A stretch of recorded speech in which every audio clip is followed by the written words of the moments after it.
Report 'ਚ ਕਿਹਾ ਗਿਆ ਸਰਕਾਰ ਵੱਲੋਂ ਕਿ ਅੱਤਵਾਦ ਹੋ ਰਿਹਾ ਕਿਸਾਨੀ ਅੰਦੋਲਨ ਦੇ ਨਾਂ ਤੇ ਅੱਤਵਾਦੀ ਗਤੀਵਿਧੀਆਂ ਹੋ ਰਹੀਆਂ ਤੇ ਇਸੇ ਨੂੰ ਲੈ ਕੇ ਐਨਆਈਏ ਨੇ ਆਪਣੀ ਕਾਰਵਾਈ ਸ਼ੁਰੂ ਕਰ ਦਿੱਤੀ ਹੈ। ਸੁਪਰੀਮ ਕੋਰਟ ਨੇ ਜਵਾਬ ਮੰਗਿਆ ਕਿ ਤੁਸੀਂ ਸਾਨੂੰ ਐਫੀਡੇਵਿਟ ਦਿਓ, ਕਨਫਰਮੇਸ਼ਨ ਦਿਓ ਕਿ ਉੱਥੇ ਵਾਕਈ ਅਜਿਹਾ ਕੁਝ ਹੋ ਰਿਹਾ ਤੇ ਐਨਆਈਏ ਨੇ ਇਸੇ ਦੇ ਤਹਿਤ ਨਾਲ ਦੀ ਨਾਲ ਕਾਰਵਾਈ ਵੀ ਸ਼ੁਰੂ ਕਰ ਦਿੱਤੀ, ਨੋਟਿਸ ਭੇਜਣੇ ਸ਼ੁਰੂ ਕਰ ਦਿੱਤੇ ਤੇ ਅਕਾਲ ਤਖਤ ਦੇ ਸਾਬਕਾ ਜਥੇਦਾਰ ਭਾਈ ਜਸਬੀਰ ਸਿੰਘ ਰੋਡੇ ਨੂੰ ਵੀ ਨੋਟਿਸ ਆਇਆ। ਤੁਹਾਨੂੰ ਨੋਟਿਸ ਦੀ ਕਾਪੀ ਦਿਖਾ ਦਈਏ। ਇਹ ਨੋਟਿਸ ਦੀ ਕਾਪੀ ਹੈ ਜਿਸ ਦੇ ਵਿੱਚ ਦੇਸ਼ ਵਿਰੋਧੀ ਗਤੀਵਿਧੀਆਂ ਦੀ ਜਿਹੜੇ ਚਾਰਜਸ ਲੱਗੇ ਹੋਏ ਆ। ਐਨਆਈਏ ਨੇ ਕਿਹਾ ਤੁਸੀਂ ਕੱਲ ਸਾਡੇ ਕੋਲ ਆਓ, 18 ਤਰੀਕ ਨੂੰ ਸਾਡੇ ਕੋਲ ਆਓ 10 ਵਜੇ, ਤੁਹਾਡੇ ਤੋਂ ਜਵਾਬ ਲਵਾਂਗੇ। ਭਾਈ ਜਸਬੀਰ ਸਿੰਘ ਜੀ ਰੋਡੇ ਸਾਡੇ ਨਾਲ, ਉਹਨਾਂ ਤੋਂ ਹੀ ਜਵਾਬ ਲੈਂਦੇ ਆ ਕਿਹੜੇ ਜਵਾਬ ਜਿਹੜੀ ਐਨਆਈਏ ਇਹਨਾਂ ਤੋਂ ਮੰਗ ਰਹੀ ਹੈ। ਭਾਈ ਸਾਹਿਬ ਕਿਹੜੇ ਜਵਾਬ ਜਿਹੜੇ ਐਨਆਈਏ ਤੁਹਾਡੇ ਤੋਂ ਮੰਗ ਰਹੀ ਹੈ? ਦੇਖੋ ਮੇਰੀ ਸਮਝ ਤੋਂ ਬਾਹਰ ਹਲੇ, ਕਿਉਂਕਿ ਮੈਨੂੰ ਕੱਲ 4 ਵਜੇ ਮਿਸਟਰ ਇੰਸਪੈਕਟਰ ਖਾਨ ਦਾ ਫੋਨ ਆਇਆ। ਉਹਨੇ ਕਿਹਾ ਕਿ ਤੁਹਾਨੂੰ ਇੱਕ ਨੋਟਿਸ ਭੇਜ ਰਹੇ ਆ, ਤੁਸੀਂ ਇਹਨੂੰ ਚੈੱਕ ਕਰੋ। ਮੈਂ ਪੁੱਛਿਆ ਕੀ ਹੈ, ਕਹਿੰਦੇ ਤੁਸੀਂ ਪੜ੍ਹ ਲਿਓ, ਤੁਹਾਡੇ ਤੇ ਭਾਰਤ ਸਰਕਾਰ ਨੇ ਗੰਭੀਰ ਦੋਸ਼ ਲਾਏ ਨੇ, ਦੇਸ਼ ਵਿਰੋਧੀ ਕੁਝ ਗਤੀਵਿਧੀਆਂ ਦਾ ਤੁਹਾਡਾ ਸਾਨੂੰ ਖਦਸ਼ਾ ਹੈ।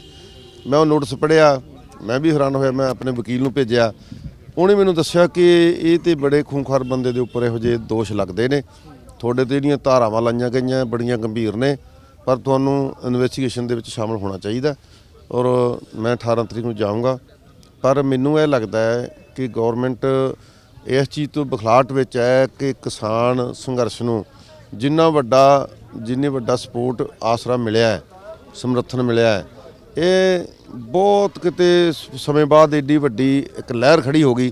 ਜਿਨ੍ਹਾਂ ਨੇ ਸਮਝਿਆ ਸੀ ਕੁਝ ਗਿਣਤੀ ਦੇ ਕਿਸਾਨ ਆਉਣਗੇ, ਪਰ ਇੱਥੇ ਇਕੱਲੇ ਪੰਜਾਬ ਦੇ ਨਹੀਂ ਰਹੇ, ਹਰਿਆਣੇ ਦੇ, ਯੂਪੀ ਦੇ, ਹਿਮਾਚਲ ਦੇ, ਰਾਜਸਥਾਨ ਦੇ, ਭਾਰਤ ਭਰ ਦੇ ਹੀ ਕਿਸਾਨ ਇਕੱਠੇ ਹੋ ਗਏ। ਕੇਵਲ ਕਿਸਾਨ ਹੀ ਨਹੀਂ, ਇਹਦੇ ਨਾਲ ਮਜ਼ਦੂਰ, ਮੁਲਾਜ਼ਮ, ਵਪਾਰੀ, ਬਹੁਤ ਲੋਕ ਉਹ ਵੀ ਇਕੱਠੇ ਹੋ ਗਏ। ਇਹ ਜਿਹੜਾ ਇਕੱਠ ਵੱਧਦਾ ਵੇਖ ਕੇ ਤੇ ਫਿਰ ਮੈਂ ਇਹ ਵੀ ਸਮਝਦਾ ਕਿ ਜਿਹੜੀਆਂ ਕਿਸਾਨ ਜਥੇਬੰਦੀਆਂ ਹੈ ਉਹਨਾਂ ਦੇ ਆਗੂਆਂ ਨੇ ਇਸ ਸੰਘਰਸ਼ ਨੂੰ ਬੜਾ ਸ਼ਾਂਤਮਈ ਰੱਖਿਆ ਤੇ ਦੇਸ਼ ਵਿਆਪੀ ਬਣਾ ਲਿਆ। ਜਦੋਂ ਦੇਸ਼ ਵਿਆਪੀ ਨਹੀਂ ਬਣਾ ਲਿਆ, ਇਹਨੂੰ ਇੰਟਰਨੈਸ਼ਨਲ ਪੱਧਰ ਤੇ ਪ੍ਰਚਾਰ ਲਿਆ ਕਿ ਹੁਣ ਦੁਨੀਆ ਦੀਆਂ ਬਹੁਤ ਸਾਰੀਆਂ ਸਰਕਾਰਾਂ, ਦੁਨੀਆ ਵਿੱਚ ਵਸਦੇ ਪੰਜਾਬੀ ਜਾਂ ਭਾਰਤੀ, ਸਾਰਿਆਂ ਨੇ ਵੱਡੇ ਵੱਡੇ ਅੰਦੋਲਨ ਕਰਕੇ, ਵੱਡੀਆਂ ਰੈਲੀਆਂ ਕੱਢ ਕੇ ਇਹਦੀ ਸਪੋਰਟ ਕੀਤੀ ਕਿ ਕਿਸਾਨਾਂ ਦੀਆਂ ਮੰਗਾਂ ਮੰਨਣੀਆਂ ਚਾਹੀਦੀਆਂ। ਹੁਣ ਜਦੋਂ ਵਰਲਡ ਵਿਆਪੀ ਇਹ ਇੱਕ ਇਹੋ ਜਿਹੀ ਧਾਰਨਾ ਬਣ ਗਈ, ਇਹਦੇ ਵਿੱਚੋਂ ਹੁਣ ਗੌਰਮੈਂਟ ਬਖਲਾਹਟ ਵਿੱਚ ਹੈ।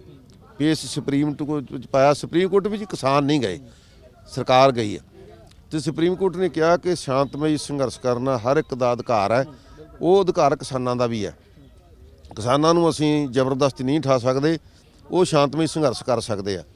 ਫਿਰ ਕਿਹਾ ਗਿਆ ਕਿ ਨਹੀਂ, ਇਹਨਾਂ ਨੂੰ ਅੱਤਵਾਦੀ ਜਿਹੜੇ ਲੋਕ ਨੇ ਉਹ ਇਹਨਾਂ ਦੀ ਸਪੋਰਟ ਕਰ ਰਹੇ ਆ। ਸੁਪਰੀਮ ਕੋਰਟ ਨੇ ਪੁੱਛਿਆ ਵੀ ਤੁਸੀਂ ਇਹਦਾ ਸਬੂਤ ਦਿਓ, ਦੱਸੋ ਤੁਹਾਡੇ ਕੋਲ ਕੀ ਸਬੂਤ ਹੈ। ਪੁਖਤਾ ਸਬੂਤ ਨਹੀਂ ਤਾਂ ਅਸੀਂ ਤੁਹਾਡੀ ਗੱਲ ਦਾ ਬੇਆਧਾਰ ਮੰਨਦੇ ਹਾਂ। ਇਸ ਕਰਕੇ ਜਿਹੜਾ ਹੁਣ ਭਾਰਤ ਦੀ ਬਹੁਤ ਵੱਡੀ ਏਜੰਸੀ ਹੈ INA, ਇਹਨੇ ਹੁਣ ਜਿਹੜੇ ਨੋਟਿਸ ਕੱਢੇ ਆ ਉਸ ਗੱਲ ਨੂੰ ਜਸਟੀਫਾਈ ਕਰਨ ਵਾਸਤੇ ਕਿ ਆਹ ਦੇਖੋ ਜੀ, ਅਸੀਂ ਜੋ ਗੱਲਾਂ ਕਹੀਆਂ ਸੀ ਉਹ ਸੱਚ ਹੈ।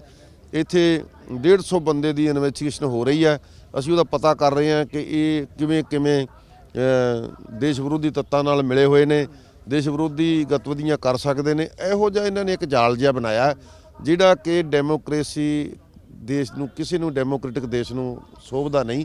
ਸਾਨੂੰ ਇਹ ਸਮੱਸਿਆ ਹੱਲ ਕਰਨ ਵਾਸਤੇ ਇੰਨੇ ਹੱਥ ਕੰਡੇ ਅਪਣਾਉਣ ਦੀ ਲੋੜ ਨਹੀਂ ਸੀ। ਸਿੱਧਾ ਪ੍ਰਧਾਨ ਮੰਤਰੀ, ਅੱਜ ਦੇਖੋ 52 ਦਿਨ ਹੋ ਗਏ ਇੱਥੇ ਬੈਠਿਆਂ ਨੂੰ, ਦਿੱਲੀ ਦੇ 4 ਸਪੇਰੇ ਕਿਸਾਨ ਬੈਠੇ ਨੇ। ਪ੍ਰਧਾਨ ਮੰਤਰੀ ਦਿੱਲੀ 'ਚ ਹੀ ਰਹਿੰਦਾ, ਪ੍ਰਧਾਨ ਮੰਤਰੀ ਨੂੰ ਚਾਹੀਦਾ ਸੀ ਫਰਾਕ ਦਿੱਲੀ ਦੇ ਨਾਲ ਇਹਨਾਂ ਕਿਸਾਨਾਂ ਨੂੰ ਸੱਦ ਕੇ ਇਹਨਾਂ ਨਾਲ ਗੱਲ ਕਰਦੇ, ਇਹਨਾਂ ਨੂੰ ਕਹਿੰਦੇ ਲੈ ਭਾਈ ਦੱਸੋ ਤੁਹਾਨੂੰ ਕੀ ਮਨਜ਼ੂਰ ਨਹੀਂ, ਇਹਦੇ 'ਚੋਂ ਕੀ ਨਹੀਂ ਚੰਗਾ ਲੱਗਦਾ। ਜੇ ਉਹ ਕਹਿੰਦੇ ਸਾਨੂੰ ਸਾਰੇ ਕਾਨੂੰਨ ਹੀ ਸਾਡੇ ਜਿਹੜੇ ਬਿੱਲ ਪਾਸ ਕੀਤੇ ਨਹੀਂ ਚੰਗੇ ਲੱਗਦੇ, ਤੇ ਉਹਦੀ ਬੋਲੀ ਅਨੁਸਾਰ ਇਹ ਆ ਕਿ ਮੈਂ ਤੁਹਾਡੇ ਭਲੇ ਲਈ ਬਣਾਏ ਆ। ਕਹਿ ਦਿੰਦਾ ਕਿ ਮੈਂ ਤੁਹਾਡੇ ਭਲੇ ਲਈ ਬਣਾਏ ਆ, ਪਰ ਤੁਹਾਨੂੰ ਨਹੀਂ ਚੰਗੇ ਲੱਗਦੇ, ਲਓ ਮੈਂ ਰੱਦ ਕਰ ਦਿੰਦਾ। ਗੱਲ ਤਾਂ ਇੰਨੀ ਸੀ। ਹੁਣ ਇਸ ਗੱਲ ਨੂੰ ਬਹੁਤ ਵੱਡਾ ਰੂਪ ਦੇ ਦਿੱਤਾ ਗਿਆ ਤੇ ਹੁਣ ਇਸ ਨੂੰ ਇਹ ਢੰਗ ਬਣਾਇਆ ਜਾ ਰਿਹਾ ਕਿ ਇਹ ਤਾਂ ਦੇਸ਼ ਨੂੰ ਖਤਰਾ ਖੜਾ ਹੋ ਜਾਊਗਾ। ਇਹਦੇ ਨਾਲ ਉਹਨਾਂ ਲੋਕਾਂ ਨੂੰ ਤੋੜੋ ਜਿਹੜੇ ਸਪੋਰਟ ਕਰ ਰਹੇ ਨੇ। ਮੈਂ ਤੇ ਤੁਹਾਡੇ ਸਾਹਮਣੇ ਸੀ, ਇੰਟਰਨੈਸ਼ਨਲ ਪੰਥਕ ਦਲ ਵੱਲੋਂ ਇੱਥੇ ਮੈਡੀਕਲ ਕੈਂਪ ਲਾਇਆ, ਲੰਗਰ ਲਾਇਆ, ਕੁਝ ਰਹਿਣ ਦਾ ਲੋਕਾਂ ਦੇ ਲਈ ਪ੍ਰਬੰਧ ਕੀਤਾ ਹੈ। ਇਹ ਸਾਡੀ ਗਤੀਵਿਧੀ ਹੈ।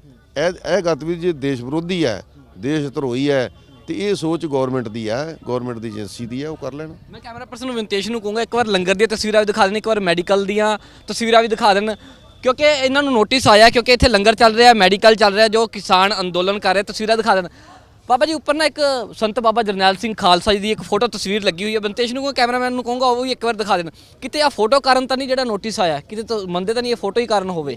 ਇਹ ਕਾਰਨ ਮੈਂ ਨਹੀਂ ਮੰਨਦਾ, ਕਿਉਂਕਿ ਜੇ ਮੈਨੂੰ ਇਕੱਲੇ ਨੂੰ ਨੋਟਿਸ ਆਇਆ ਹੁੰਦਾ ਨਾ, ਮੈਂ ਕਹਿੰਦਾ ਵੀ ਆਹ ਫੋਟੋ ਕਰਕੇ ਆ। ਇਹ ਫੋਟੋ ਤਾਂ ਦੇਖੋ ਸਿੱਖਾਂ ਦੇ ਦਿਲਾਂ 'ਚ ਹੈ। ਸਿੱਖ ਅਜਾਇਬ ਘਰ ਦੇ ਵਿੱਚ ਫੋਟੋ ਲੱਗੀ ਹੋਈ ਹੈ। ਹਰਿਮੰਦਰ ਸਾਹਿਬ ਦੀ ਪਰਿਕਰਮਾ ਦੇ ਵਿੱਚ ਬਹੁਤ ਵੱਡੀ ਯਾਦਗਾਰ ਬਣੀ ਹੋਈ ਸੰਤ ਬਾਬਾ ਜਰਨੈਲ ਸਿੰਘ ਖਾਲਸਾ ਦੀ। ਇਹ ਕੋਈ ਇਸ਼ੂ ਹੀ ਨਹੀਂ ਹੈਗਾ। ਜਿਹੜਾ ਫੋਟੋ ਦਾ ਇਸ਼ੂ ਹੈ ਨਾ, ਇਹ ਕੋਈ ਇਸ਼ੂ ਨਹੀਂ ਹੈਗਾ। ਇਸ਼ੂ ਹੈਗਾ ਸਿੱਖ ਕਿਸਾਨ ਸੰਘਰਸ਼, ਕਿਸਾਨਾਂ ਦੀ ਜਿਹੜੀ ਡਿਮਾਂਡ ਹੈ, ਕਿਸਾਨਾਂ ਦੇ ਜਿਹੜਾ ਐਡਾ ਵੱਡਾ ਅੰਦੋਲਨ ਹੈ, ਇਸ਼ੂ ਇਹ ਆ। ਫੋਟੋ ਕਿਹੜੀ ਲੱਗੀ ਆ ਕਿਹੜੀ ਨਹੀਂ, ਅਸੀਂ ਤੇ ਦਮਦਮੀ ਟਕਸਾਲ 'ਚੋਂ ਪੜ੍ਹੇ ਆ। ਅਸੀਂ ਜਿੱਥੇ ਵੀ ਜਾਵਾਂਗੇ ਸੰਤ ਬਾਬਾ ਜਰਨੈਲ ਸਿੰਘ ਖਾਲਸਾ ਦੀ ਫੋਟੋ ਬੜੇ ਮਾਣ ਨਾਲ ਫਖਰ ਨਾਲ ਲਾਵਾਂਗੇ। ਇਹਦੇ ਤੇ ਕੀ ਇਹ ਫੋਟੋ ਲਾਉਣ ਦੇ ਨਾਲ ਦੱਸੋ ਦੇਸ਼ ਨੂੰ ਕੀ ਖਤਰਾ ਖੜਾ ਹੁੰਦਾ? ਇਹ ਕੋਈ ਗੱਲ ਨਹੀਂ ਹੈਗੀ ਨਾ। ਇਹ ਮੈਂ ਇਹ ਵੀ ਸਮਝਦਾ ਕਿ ਮੈਨੂੰ ਨੋਟਿਸ ਦੇਣ ਦਾ ਵੀ ਕਾਰਨ ਹੈ ਨਹੀਂ ਹੈਗਾ। ਕਾਰਨ ਸਿਰਫ ਇਹ ਹੈਗਾ ਕਿ ਇਹ ਲੋਕ ਜਿੰਨੇ ਕੁ ਸਰਕਲ ਦੇ ਨਾਲ ਇੱਥੇ ਬੈਠੇ ਨੇ, ਇਹਨਾਂ ਨੂੰ ਡਰਾ ਕੇ ਧਮਕਾ ਕੇ ਤੋਂ ਵਾਪਸ ਭੇਜ ਦਿੱਤਾ ਜਾਵੇ।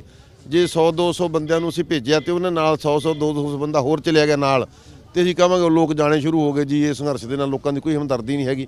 ਇੱਦਾਂ ਦਾ ਦੂਸਰਾ ਪੱਖ ਇਹ ਹੈਗਾ ਕਿ ਜਿਹੜਾ ਸੁਪਰੀਮ ਕੋਰਟ ਦੇ ਵਿੱਚ ਲਿਖ ਕੇ ਦੇ ਕੇ ਆ ਗਏ ਆ ਕਿ ਇਹਨਾਂ ਨੂੰ ਖਾਲਿਸਤਾਨੀ ਅੰਦੋਲਨਕਾਰੀਆਂ ਦੀ ਇਹਨਾਂ ਨੂੰ ਸਪੋਰਟ ਹੈ, ਉਹਨੂੰ ਜਸਟੀਫਾਈ ਕਰਨ ਵਾਸਤੇ ਇੱਕ ਇਹੋ ਜਿਹਾ ਇਹਨਾਂ ਨੇ ਸਰਕਲ ਬਣਾ ਲਿਆ ਕਿ ਆਹ ਦੇਖੋ ਜੀ ਇੰਨੇ ਬੰਦਿਆਂ ਦੀ ਇਨਵੈਸਟੀਗੇਸ਼ਨ ਅਸੀਂ ਕਰ ਰਹੇ ਹਾਂ, ਇਹਨਾਂ ਦਾ ਖਾਲਿਸਤਾਨੀ ਤੱਤਾਂ ਦੇ ਨਾਲ ਸੰਬੰਧ ਹੈਗਾ, ਤੇ ਉਹ ਅਸੀਂ ਸੁਪਰੀਮ ਕੋਰਟ 'ਚ ਦੇਣਾ ਚਾਹੁੰਦੇ ਹਾਂ।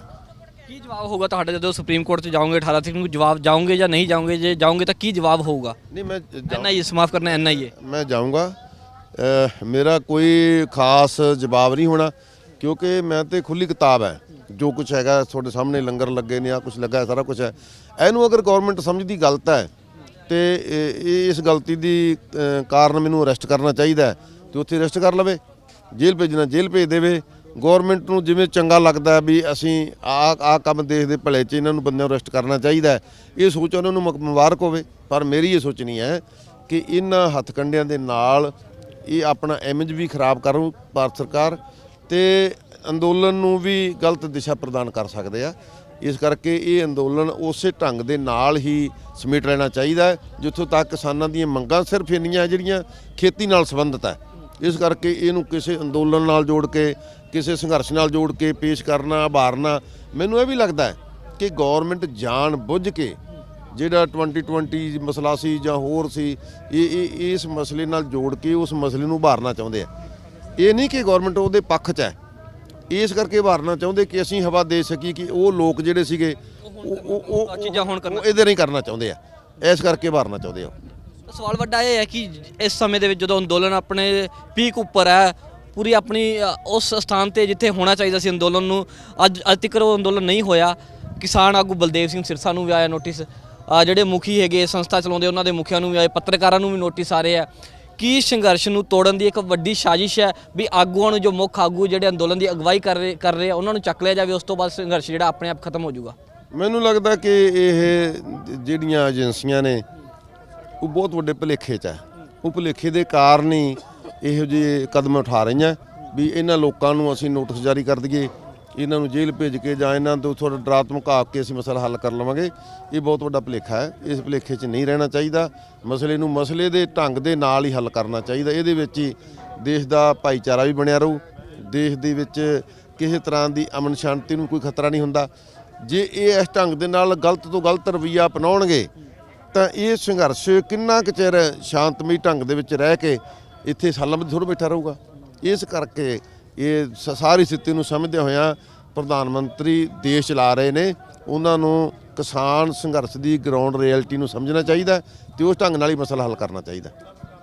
ਇਸ ਦਿਨ ਭਾਈ ਜਸਬੀਰ ਸਿੰਘ ਜੀ ਰੋਡੇ ਜਿਨ੍ਹਾਂ ਨੇ ਕਿਹਾ ਨੋਟਿਸ ਲਈ ਉਹ ਜਾਣਗੇ, ਜਿਹੜਾ NIA ਦੇ ਕੋਲ ਪੇਸ਼ ਵੀ ਹੋਣਗੇ ਤੇ ਆਪਣਾ ਜਿਹੜਾ ਜਵਾਬ ਵੀ ਦੇਣਗੇ, ਪਰ ਬਹੁਤਾ ਉਹਨਾਂ ਕੋਲ ਜਵਾਬ ਜਿਹੜਾ ਹੈ ਨਹੀਂ। ਤੇ ਉਹਨਾਂ ਨੇ ਪ੍ਰਧਾਨ ਮੰਤਰੀ ਨੂੰ ਅਪੀਲ ਵੀ ਕੀਤੀ ਕਿ ਸਰਕਾਰ ਨੂੰ ਅਜਿਹੀਆਂ ਕੁਝ ਚਾਲਾਂ ਨਹੀਂ ਚੱਲਣੀਆਂ ਚਾਹੀਦੀਆਂ, ਸੰਘਰਸ਼ ਨੂੰ ਤਾਰ ਪਿੱਡੋ ਨਹੀਂ ਕਰਨਾ ਚਾਹੀਦਾ ਤੇ ਜਲਦੀ ਜਿਹੜੀ ਲੋਕਾਂ ਦੀ ਆਵਾਜ਼ ਸੁਣਨੀ ਚਾਹੀਦੀ ਹੈ। ਕੈਮਰਾ ਪਰਸਨ ਵਿੰਤੇਜ ਦੇ ਨਾਲ Ashu Aneja, living India news, Singhu border, Delhi.